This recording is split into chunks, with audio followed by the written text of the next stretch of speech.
Hello and welcome to this short reflection. If you're looking for a short and interesting read, then why not try St. Paul's first letter to the Corinthians? It gives us an insight into life in one of the young churches of the 1st century AD. We tend to view those new churches through rose-tinted spectacles, I think, marvelling enviously at the excitement of life as a Christian in those early, heady days of the faith. But if we delve into the text more closely and read between the lines, we see a church not unlike many of those we're familiar with today. We see a group of believers facing all sorts of problems and disagreements. And believe me, the church in Corinth disagreed over a lot. Styles of worship, spiritual gifts, the role of women, how to celebrate the Eucharist, lawsuits, marriage, food, and a whole lot more. It was a recipe for some serious disunity. And on top of all this, the church had split into factions, each one claiming to follow a different Christian leader. Some Paul, some Apollos, and some others. Lack of unity in a church is nothing new. The search for Christian unity down the centuries has been a long and a hard one. St. Paul would have been surprised, I think, to learn that there are now hundreds of thousands of Christian denominations all around the world, and some of them constantly facing major disagreements over doctrine and other matters. If you're a member of the Church of England, then you'll know only too well that the Church has faced major difficulties over the last few decades, and currently faces a major disagreement over human sexuality, which threatens to split the Church in two.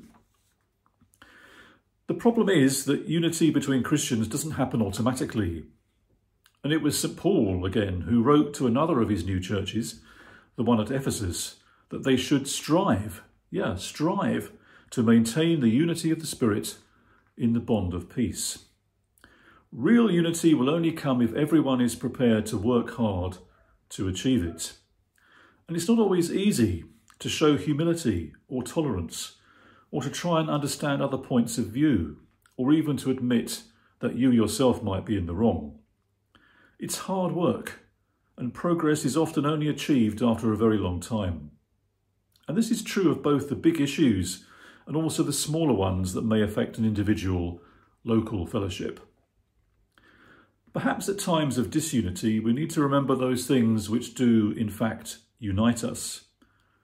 And much of the Christian church worldwide is united by its many basic beliefs that we recite in our various creeds week by week. And that should be a source of encouragement. And we must also remember that our unity one with another was something that was very much on the heart of Jesus himself. He had us very firmly in his sights, I think, when he prayed the words recorded for us in John chapter 17. He prayed this: I ask not only on behalf of these, but also on behalf of those who will believe in me through their word, that they may all be one. I suspect that Jesus is still praying that prayer for us in these current times. I'd like to give the last word to the Corinthians. By the time we read Paul's second letter that he wrote to them, we see that at least some of their issues seem to have been resolved, and there was a much greater degree of unity amongst them. So, when it comes to Christian unity, there is always hope.